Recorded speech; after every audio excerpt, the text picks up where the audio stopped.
I took off my pants in front of him, and he immediately walked over to me, but he only picked up my pants. Then, he took off his own. Holding both pairs, he walked to the puddle and soaked them again and again. When the fabric was dripping wet, he went to a pile of sticks. He pulled off his belt and tied 2 thick branches tightly together. Then he wrapped the pants around them, layer after layer. Watching his focused face, I knew he was preparing to escape. When everything was ready, he looked up at the 5 meter wall. He took a deep breath and threw the sticks upward with all his strength. They slipped back down, almost hitting his head. My heart tightened, but he didn't give up. He clenched his jaw and threw again, using every bit of strength left in him. This time, the sticks landed across the pit, like a bridge hanging in the air. He pulled to test their strength, then started to climb. The wet wall was smooth. Every move was a struggle. I stood below, my heart pounding in my throat. The sticks began to bend. He climbed faster, desperate, hands and feet scraping upward.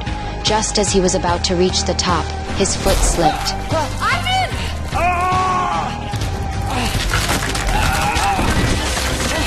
His right leg slammed hard into the wall. He screamed, sliding down in pain.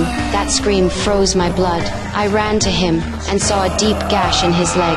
A chunk of flesh was gone from his knee. My hands shook as I tore a piece of cloth, soaked it, and pressed it on the wound. The more I tried to stop the bleeding, the more it hurt him.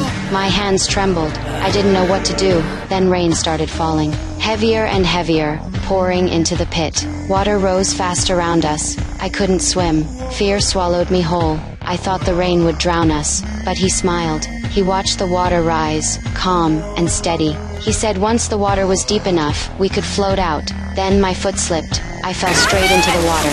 Cold rushed into my throat. I couldn't breathe. Before I could react, he jumped in and held me tight. We stayed there, waist-fay deep, shivering together. Just a little more water, and we could escape. But the rain stopped. The water started to fall. So did our hope. He smiled weakly, told me the rain would come again. But it never did. The ground dried. The pit turned silent. His wound turned black.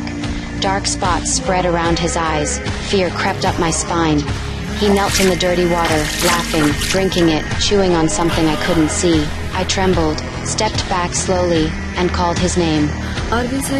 When he turned around, I froze. My eyes widened. No sound came out of my throat.